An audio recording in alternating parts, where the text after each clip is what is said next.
Ladies and gentlemen, welcome to another edition of In the Pit with your host, Lobo Tigre. Our victim of the day is Chris Timmins. I associate that with gold, but he's the CEO of Pegasus Resources, which is mostly a uranium play, but there's some gold in there too. So Chris, why don't you go ahead and give us an overview of your company, and then I've got some questions. Sure. Thanks, Lobo. Appreciate you having me on your show. Pegasus Resources, we are a uranium-focused company. We are really working on our Utah projects, where we have two projects down there where we are developing resources.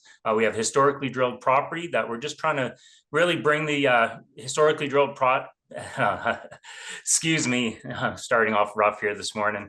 Really what we're trying to do here is we have our Utah-based properties. We have historically drilled property and some discoveries on our energy sands based on some historical drilling that we've acquired down on the property. So really what we're trying to do is we just want to go out and bring this known resource there into a current resource estimate. So really that's really the high level of what we're trying to do. Bring what we see there has been historically drilled and bring that into a current resource estimate. As simple as that. Okay, I'll come back to that. But first, who are you? I looked at your bio and it seems like you're a financial guy. You're not a geologist. You came at this from the financial side, but what's your track record and why should I put my money on you? Sure. Actually, I'm from the oil and gas industry is really where I made my name. I spent over 20 years over in the oil and gas industry where I did everything from management to sales, project management. I commissioned a gas plant with Tourmaline Oil, which was a pretty proud moment for me to be involved with that, right from, with first pile in the ground to running the gas plant even after it was completed. So I've been around as working with projects and stuff really for most of my career. I really did get involved in the marketing side of stuff back in 2018. Actually, it's a funny story. I started a Twitter account in 2018. I'm out here in Alberta. I'm stuck in the bush all the time. That's all I'm doing. I'm out working in the bush at different sites all around the province, up into BC. And I see all what was going on inside the commodities industry and, the broader market in general when it comes to energy. And I wanted to get positioned to really take advantage of that when, the tide turned. This market's been so beat up as far as commodities go and resources go for so long. I just really wanted to get positioned. I'm out here in Alberta. I have no access to anyone in Vancouver or Toronto. I started a Twitter account. And so I really got into the public sector through Twitter. I built up a whole network over there. I started talking about stocks to all my investors. I built up a really solid following and we started investing in Pegasus Resources. So I kind of came at this in really a unique way. I'm an oil and gas guy who, I've done lots of work in the oil and gas industry, move projects forward. I get all that stuff. I have no problems doing what I'm going to do here with Pegasus Resources. And then, of course, getting into the marketing side of things and really getting a grasp on that and building up a real solid network on social media is kind of how I ended up where I am. So that's kind of really the background. Very interesting. That's more interesting than I thought it would be. But okay, so let's go there then. I have another people question, but let me come back to that. I noticed on the website the press releases only go back to early 2024. And you mentioned the 10-to-1 rollback. So clearly the company has some prior history. Was it something else and then, completely rebranded? Or tell us a little bit about the story of this company and how do we get to where we are? Well, what happened is back into where I got into the social media stuff, I started in looking at this company back in 2020. They had some interesting gold properties. So we got interested as a group. I have my network, of course. We started investing in Pegasus Resources. It was called Pistol Bay at the time. Fast forward into 2021, the CEO of the company at the time does a name change. We're now Pegasus Resources. We then load in a whole bunch of uranium properties in 2021. So through the summer of 2021, the company sourced a bunch of uranium properties, brought them into the company. Then, of course, things got quiet. The CEO kind of just quit engaging with the investor group, which was me and my network. And we kind of got a little antsy about what's going on with this guy, right? He sounded like, a real go-getter. And now we're invested a bunch of money. He's kind of gone, ghosted us. So we put some pressure on him. I'm going to get into a whole story here. I'm sorry, but you might as well hear the whole thing because it's the only way to really make sense of it all. So sit back, relax, and I'll go as fast as I can. So what ended up happening was we really started pushing this guy to do something because, you know, we invested a lot of money in this company. Well, Fast and forward to 21 was a good time to 2022. get into uranium.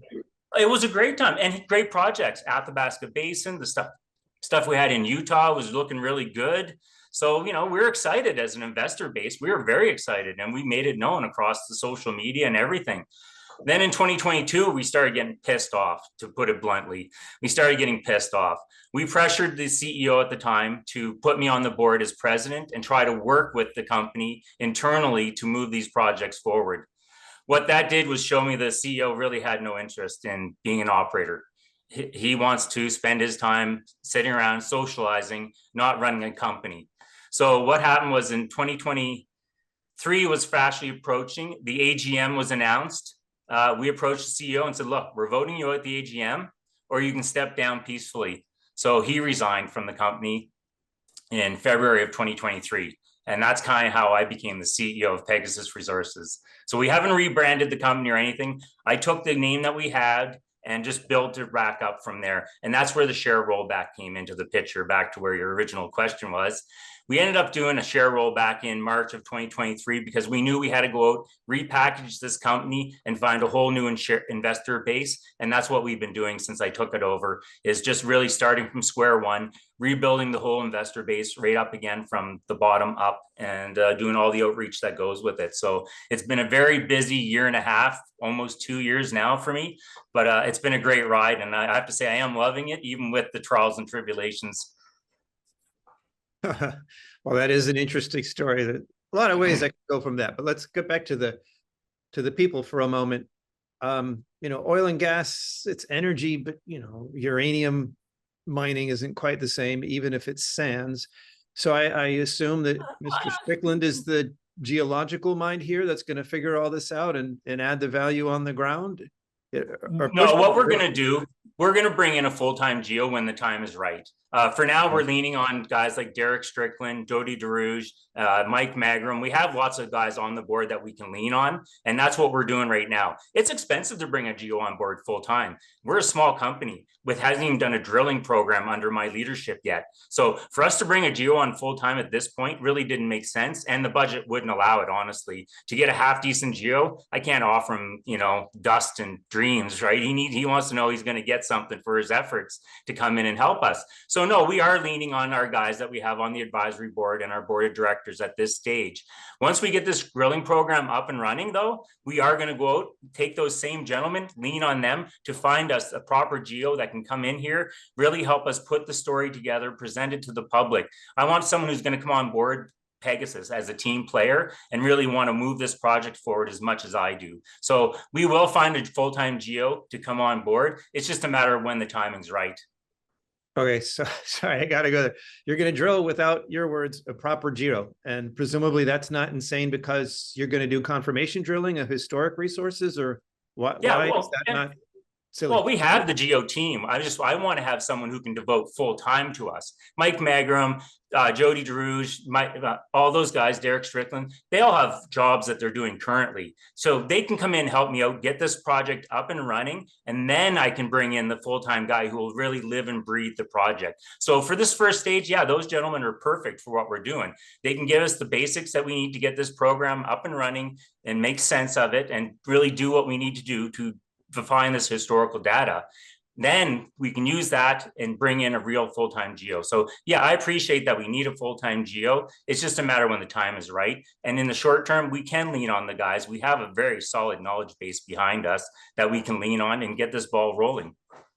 Okay, but again, your simplified goal is, as you said, to prove up the known resource. Is that right? So prove up the historical drilling. There's actually no report, so we can't call it a resource. Oh, so, okay. Yeah, well, I'm so there's evil that scum of the earth newsletter writers, so I don't have to worry about 43-101 compliance. But okay. But still, okay, so it's confirmation drilling. You know where you're going to drill. It's not, at this point, it's not a discovery story. Like, one thing I noticed on your presentation was I didn't see that the typical cartoon of here's the current non-resource resource. Mm-hmm. And here's the magnetic footprint, or here's the radiometric footprint, right? It's 10 times bigger. Ooh, arm waving. It's going to be 10 times bigger. I didn't see anything like that. So we're just gonna go where we think we know the resource is and show the market that it's really there, and then try to advance based on that? Is that the plan? That's more or less it. I mean, we have put the historical data into a model ourselves, so we have a very good idea internally of what we have on the property. But unfortunately, there's no reports around any of this historical drilling, so I can't bring it out to the market. So I can look at the data all day inside my little world here in the CEO's office. I just can't put it out into the markets. So we have a really good idea behind closed doors what's there, but the only way we can present it is to drill it. No, I understand that you have to follow the rules. I get that, but I mean, okay, well, let's a little bit one layer deeper there. The historical work was from Denison, as I understood. Those guys. No, the historical work was by Atlas Minerals down in Utah. Okay, then where was the Denison? Oh, that was Athabasca. That's right. That's the Pine Channel property. All right. Yeah. All right. Okay. So Atlas farther back. Okay. That makes sense. Okay. Yeah, if it was Denison, we would have had a report associated with it. That's the difference. Atlas Minerals was a private company. So what you find down in Utah is we know where most of the uranium is in Utah. Like I can find you lots of maps to show you where all the uranium is. It's been drilled. We know where most of it is at this point in time. Like there's not a lot of discoveries that are going to take place. There's definitely some discoveries that will. But what really needs to happen is we've got all this historic drilling, but it's not associated with any historical resource estimates. So it's just holes in the ground. So someone's actually got to come in, whether it's us or some other company, has to come in and actually start doing this work to bring these pounds into and to some degree, you know, resource. why go out and take the risk of trying to make a discovery when there are known areas of interest, let's say, already there with some drill testing? Oh, I get that. Okay, but let's talk about the concept of uranium sands for a moment.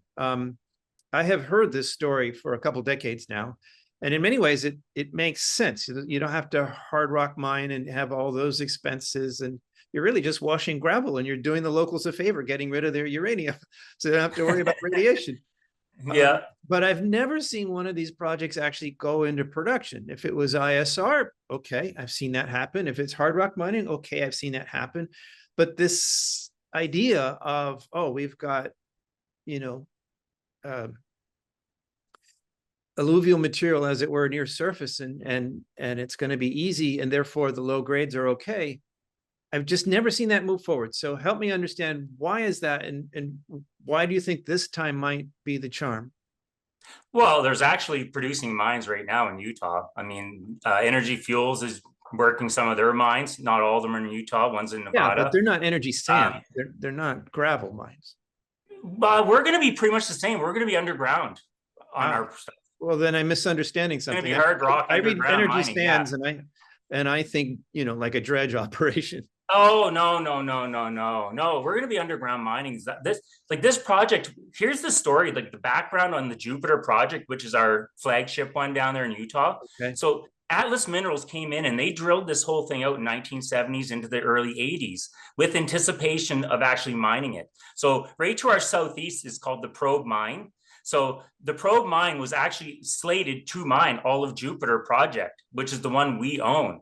The only reason it didn't happen is because 3 Mile Island happened, Chernobyl happened, and the industry shut down effectively. So all the drilling that they did on our Jupiter project, it was done just to see if the project was viable for hard rock mining, underground hard rock mining. And it was. They believed it was back then. And as you can see right now, Energy Fuels is doing it. Western Uranium Vanadium stockpiling at their Sunday mine. ISO Energy just bought Enfield, which is hard rock mining. So, I mean, there's definitely a lot of attention to the hard rock side. So I think it's a great place for us to be as Pegasus. No, I'm not at all against hard rock. I saw energy sands, and I guess I leapt to the wrong conclusion. I stand corrected. Okay, but then help me with the grade. You know, 0.225 for hard rock mining isn't, I mean, that would be great if it was ISR, but for hard rock mining, that's not very high grade. Even if it's what you're going to get in Utah, honestly. If you go down and talk to any of them other guys, they're in that 0.2. Historically, most of their uranium recovered in Utah was around 0.18 to 0.22. So the historically averages are there. You got companies like, again, ISO Energy that came into the area based on those grades. You got Western Uranium operating on those grades. So I would say the grade is fair. I mean, a lot bigger companies with valuations that are 10 to 3 times what I have here. And they don't have that many more pounds if we were to actually develop everything we have. So I think the grade is fine, honestly. And I'm just using that based off of what my peers are doing.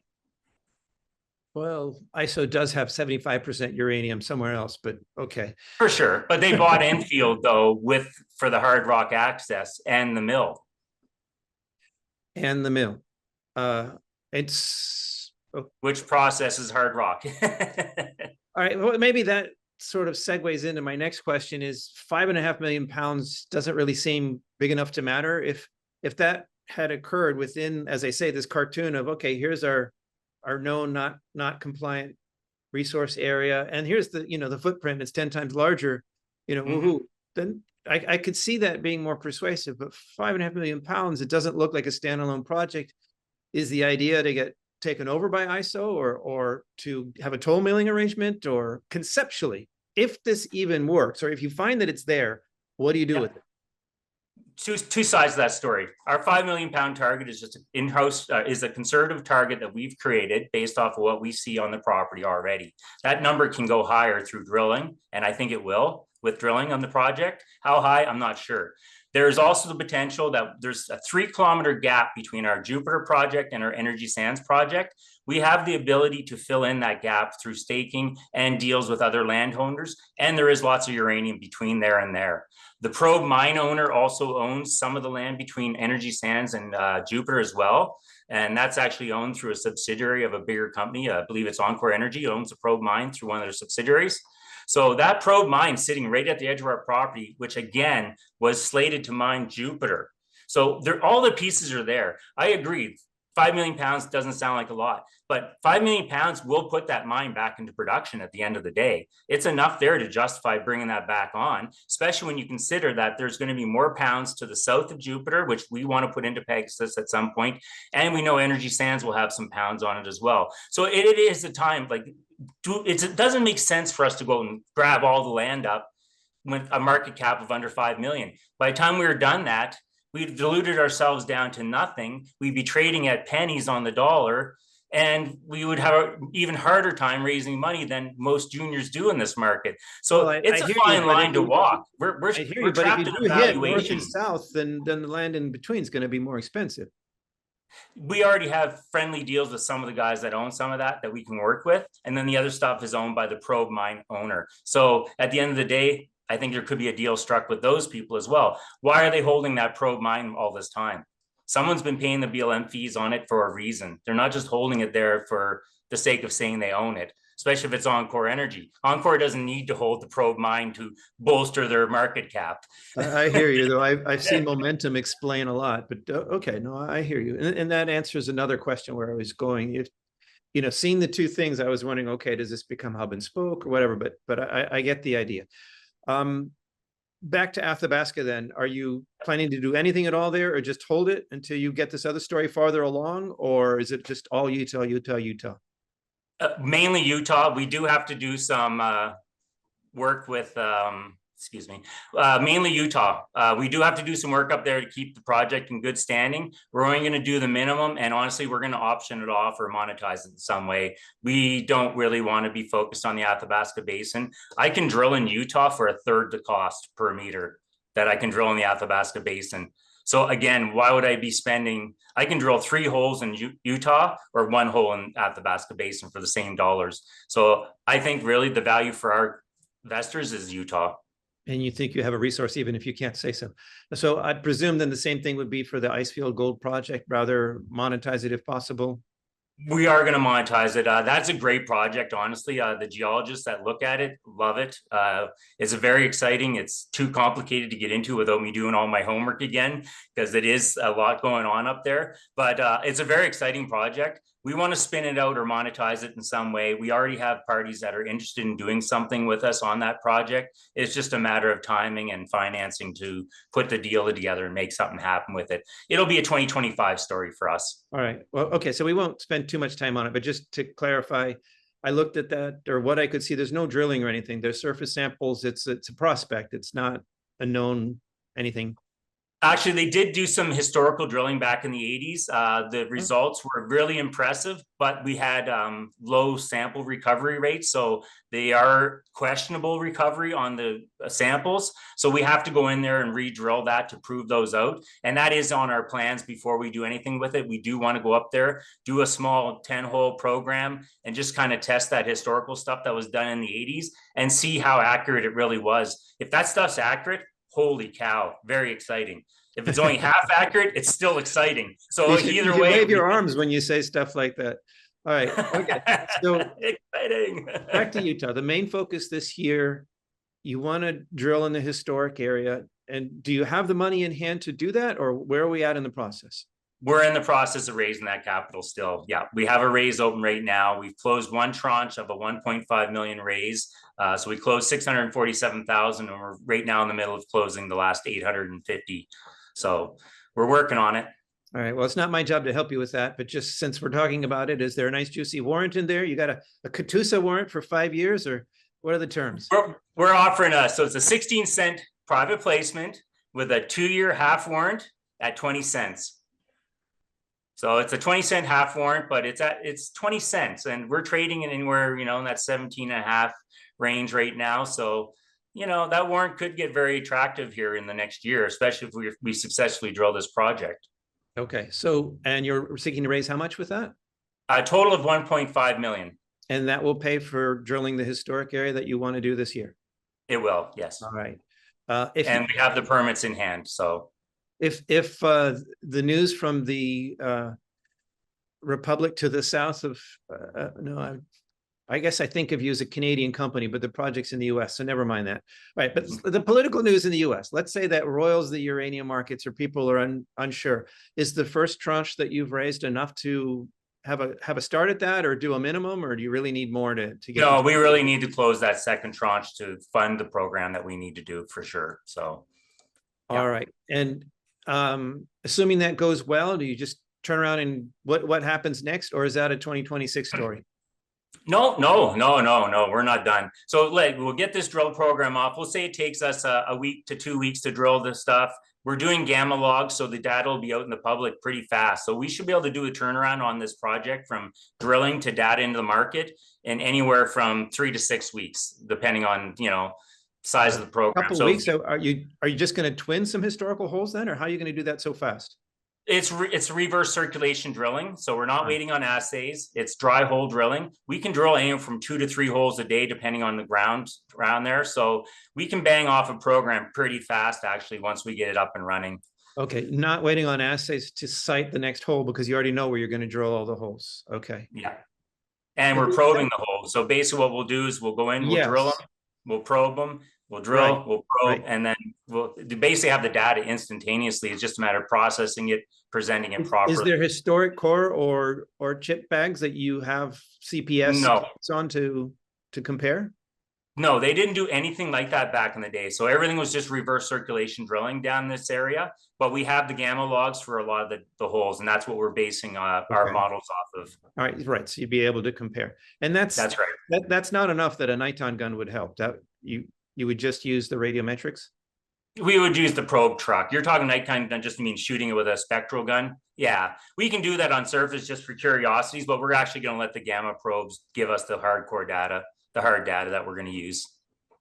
Okay, so sorry, I got excited about that. I forgot. The answer was, assuming you get the money and you do this, you drill this, you have the something that looks like a resource to report, or you can say that we're now working on a resource. Yeah. Then what do you do next?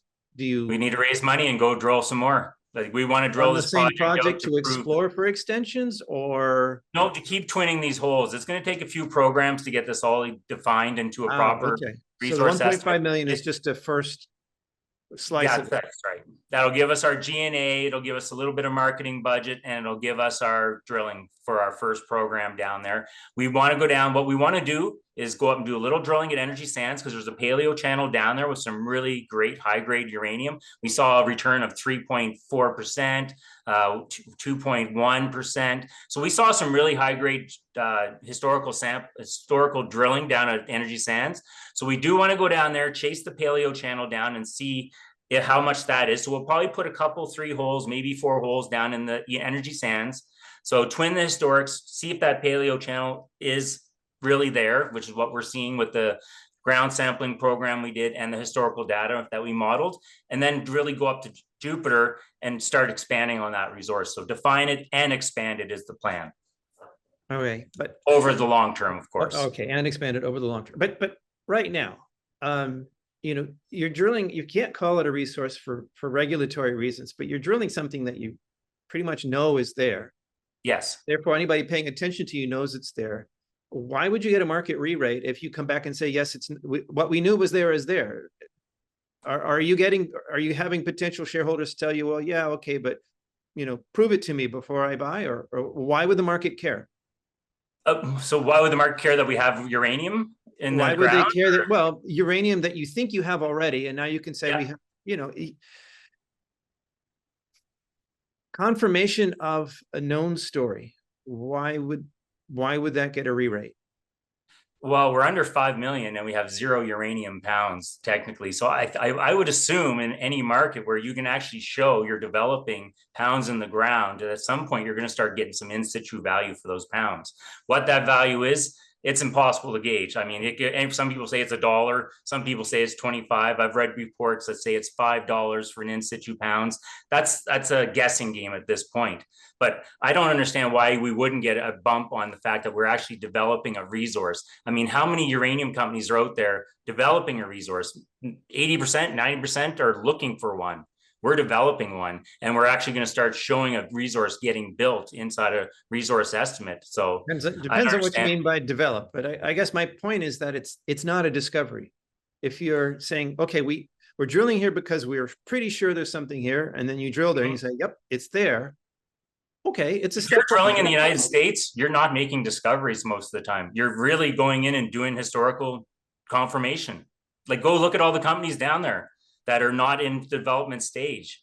We're out working existing properties that have already been drilled historically. I'm no different than anyone else in the area, honestly. So I mean, if this is a problem, then I think we all have a problem in the United States, because this is literally what all the juniors are doing. We're out looking for the pounds in the ground to put them into a resource. Well, some of your neighbors are putting them into production. They're not really looking to it. But that's why I said other than the developers who are obviously. But again, guess what those guys did? Enfield went out and took what was already known and put it into. Yeah, they bought known pounds in the ground. Well, yeah, Western Uranium processing capacity. Yeah. So I mean, really, those companies are valued at anywhere from 50 to 100 million with the pounds they have in the ground. You're right. Some of them claim to have X amount of pounds, like, oh, I've got 100 million pounds. Yeah, but 50 of those million will never get produced because of where they're located and the headaches that are going to be involved. But they still get the full value. So I get that there's a disconnect. That actually brings up an interesting question. You're all on BLM land. Don't have to worry about the boys in green. Or... No, we do have some state land that we're going to have to deal with through the south of the project. Yeah. And proximity to, in Canada, we call them First Nations. I'm not sure what the political... No exposure in our area. The most of the First Nations stuff is to the north and to the south. There's nothing in the area we're in. We're actually in an area where the state land, actually, the only work in the areas that we have to be careful. We have to do an archaeological study, of course, with the state land. And the archaeological study is to talk about the historical uranium buildings on the property. So we have to protect the historical uranium buildings on the property is what we have to do. So that's our big environmental worry on the Jupiter project, is that there's some historical uranium facilities that we have to protect. So we're in pretty good shape. Right. Okay. No, I mean, there have been some protests in that area, but okay. No, you know what? There's no guarantees in anything in this world. I get that.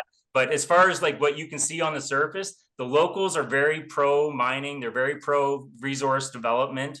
The locals that use the area don't care because they're recreational vehicles. And honestly, most of the environmental people hate the RVers and four-wheel guys out there more than they hate the mining guys. So at the end of the day, we're in a great area. The infrastructure is there. Western Uranium is trying to build a processing plant just 6 miles up the road from us. Like I said, they're working on their property next door to us. All the pieces are there, honestly, and all the infrastructure is there. And the environmental side of things, it's just a matter of doing the check boxes and give them all the programs that they want to get our permits, and we'll get them. Okay, I got the picture. Fairly straightforward, simple plan for this year. I got one more question I ask everybody, and that's the skin in the game question. If you want me or my audience to risk our hard-earned money on what you're doing, how much of your own have you put into it? I put over 300,000 into this company of my own money. It's probably closer to 400,000. I did a lot of that before the rollback. So I actually rolled back myself. Prior to when I did the rollback, my share cost average would have been 80 cents in today's current value. I've since brought my average down to 40 cents through participating in the private placements and buying open market. So I have regaining my percentage in the company keeps growing, and my share of cost keeps coming down as I invest more into this company. Board of directors, we actually have over 11% of the company ourselves. Our vendor for Jupiter holds another 8% of the company, and he's long with us. So we got about 19% in really tight hands. And then we got about another 20% that's friends, family, and large shareholders. So 40% of this is really in people that we believe want to ride with the story and want to see us, do what we need to do to bring this project into development. And I really do think this Jupiter project will be produced one day. Will it be inside our company? Probably not, but it will get produced. We need uranium. There's no way around it. Utah is going to be producing hard rock uranium at the end of the day. And if these mills keep getting built, they're going to need more ore. So that's our opportunity. Okay, that's a good elevator pitch. Appreciate it. Okay, and that was a good answer, the skin in the game question. We put that elevator pitch to the front because that one really sucked.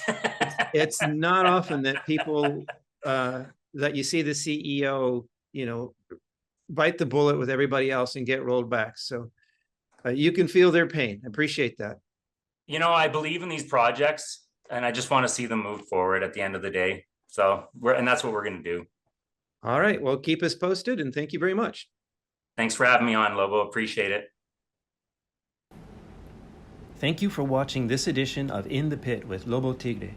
If you enjoyed or found value in what you just saw, and you're watching this on any sort of social media, please do hit the like button and the share link. Send this on to anybody you think might be interested. That helps us out a lot.